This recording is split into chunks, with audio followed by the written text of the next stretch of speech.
Hello everyone, তোমরা সবাই কী করছো? দেখো, আমি এখন ডিম রান্না করব। এখানে আলু ভাজছি আর এখানটায় ডিম ভেজে নিয়েছি।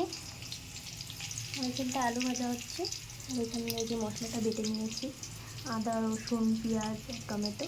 আর এখানটায় লঙ্কা আর জিরের গুঁড়ো আছে ভেজানো। তো চলো আমি কীভাবে রান্না করি সেটাই তোমাদের সাথে শেয়ার করব।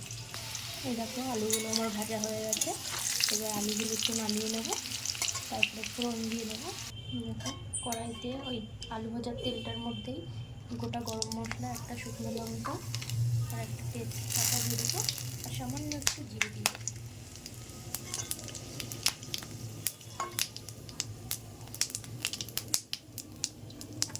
তারপর এখানে পেঁয়াজটা আর রসুনটা একটু ভাজা হবে, রসুনটাও দিয়ে দেবো।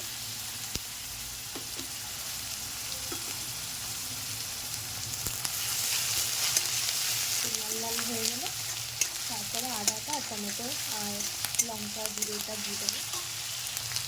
ঠিক আছে, এবার এই আদাটা আর এই টমেটোটা দিয়ে দেবো। দিয়েছি, ভালো করে মশলাটা কষিয়ে তারপরে নুন হলুদ দিয়ে দেবো। মশলা থেকে আমার তেলটা ছেড়ে দিয়েছে তেলটা।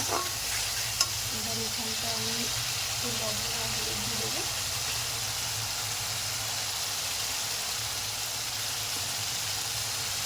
এক চামচ লবণ, এক চামচ হলুদ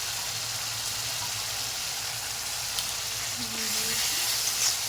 ভালো করে মশলাটা কষিয়ে আলুটা দিয়ে কষাবো গরম করে। মশলা আলু দিয়ে দিয়েছি, তো আলুটা দিয়ে ভালো করে কষাবো।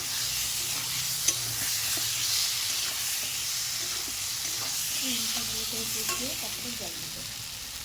ভালো করে কষিয়ে নেবো আলুটা দিয়ে, পরিমাণ মতো জল দিয়ে দেবো।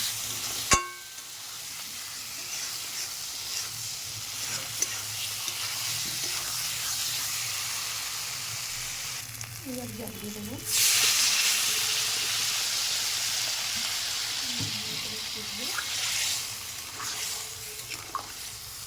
তারপরে তোমাদের সাথে দেখাচ্ছি কীরকম হয়েছে রান্নাটা। এই দেখো, আমার ডিমের ঝোলটা প্রায় হয়ে গেছে, আর একটু ঝোল কমাবো।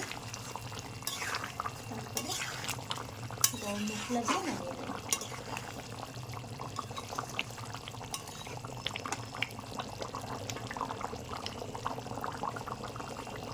দেখো, ডিমের ঝোলটা ফুটছে। এবার আমি একটু গরম মশলা দিয়ে দেবো। এই যে সান্ডাই যে শাহি গরম মশলা, ভালো করে নাড়িয়ে একটুখানি নাড়িয়ে এবার নামিয়ে দেবো। তো কমেন্ট করে অবশ্যই বন্ধুরা জানাবে আমার রান্নাটি তোমাদের কেমন লাগলো।